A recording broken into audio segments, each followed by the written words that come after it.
To think that a man who started as a draft door boy down a mine could look around at his community and think this is wrong and this needs to change, and to have the kind of will to go all the way to becoming the man who kind of made the NHS happen. It really gets to me just thinking about that. Most young people particularly, unless you've been born and brought up in Wales, don't really have any idea about him. Somebody asked me earlier today, what's this play Nymph that you're doing? You go, okay, where do we start? You know? Growing up in Wales, there are certain things that are just sort of part of your DNA. Things like, you know, male voice choirs. They push lots of buttons for you as being a Welsh person. Dylan Thomas is another one, and Aneurin Bevan is another one. For something that is so beloved and so respected, and a man who has cast such a large shadow, you would think that there would be a proliferation of films, but there's not. And presumably that is because it's just so complicated, so difficult to know, well, how do you tell this story?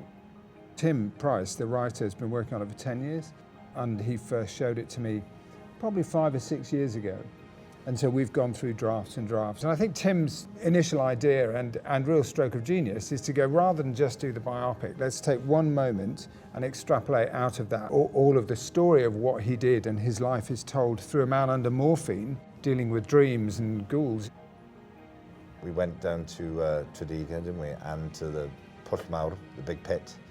Yeah, so we was amazing. Went down a pit, walked on the hills that Nye used to practice his speeches on, and went to all the key places, many of which are referred to in the play.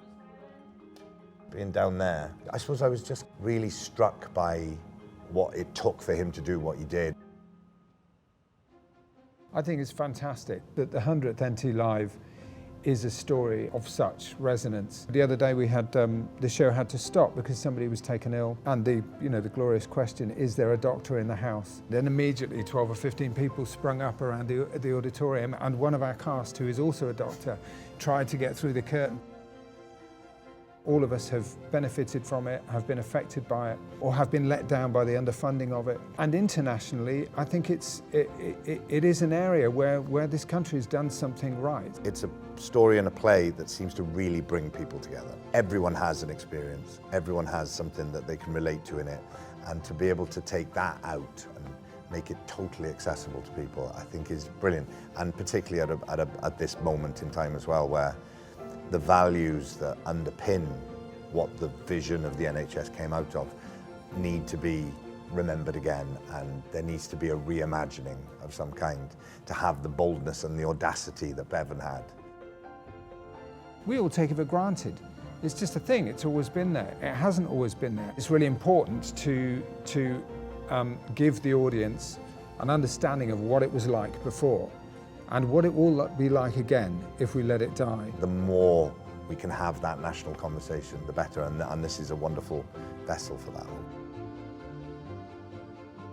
I do love the idea that there are people, you know, friends of mine, family members, who just can't come here and won't be able to go to the Millennium Centre, and they will be able to go to a cinema and watch it. I think that's wonderful. I'm thrilled that this is the 100th. I look forward enormously to shooting it and to getting it out over the country, and it will be fascinating to see what the international response is to it.